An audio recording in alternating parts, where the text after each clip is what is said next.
অনেক দিন থেকেই আমার একটা পাহাড় কেনার শখ, কিন্তু পাহাড়কে বিক্রি করে তা জানি না। যদি তার দেখা পেতাম, দামের জন্য আটকাতো না। আমার নিজস্ব একটা নদী আছে, সেটা দিয়ে দিতাম পাহাড়টার বদলে। কে না জানে পাহাড়ের চেয়ে নদীর দামই বেশি। পাহাড় স্থাণু, নদী বহমান। তবু আমি নদীর বদলে পাহাড়টাই কিনতাম, কারণ আমি ঠকতে চাই। নদীটাও অবশ্য কিনেছিলাম একটা দ্বীপের বদলে। ছেলেবেলায় আমার বেশ ছোট্টখাট্ট ছিমছাম একটা দ্বীপ ছিল, সেখানে অসংখ্য প্রজাপতি। শৈশবে দ্বীপটি ছিল আমার বড় প্রিয়। আমার যৌবনে দ্বীপটি আমার কাছে মাপে ছোট লাগলো। প্রবহমান ছিপছিপে তন্বী নদীটি বেশ পছন্দ হলো আমার। বন্ধুরা বলল, ওইটুকু একটা দ্বীপের বিনিময়ে এত বড় একটা নদী পেয়েছিস, খুব জিতেছিস তো মাইরি। তখন জয়ের আনন্দে আমি বিহ্বল হতাম।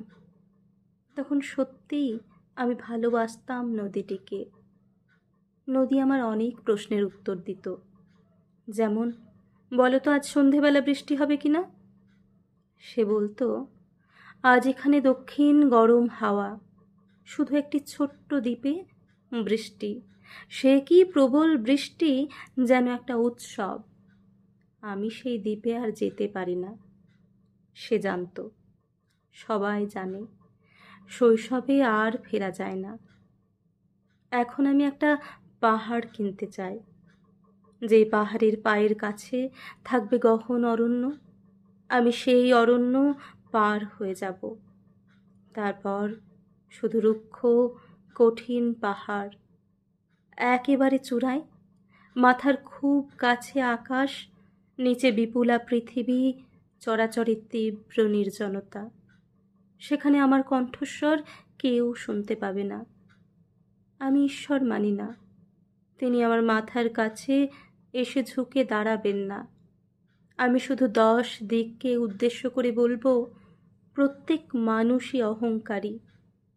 এখানে আমি একা, এখানে আমার কোনো অহংকার নেই। এখানে জয়ী হবার বদলে ক্ষমা চাইতে ভালো লাগে।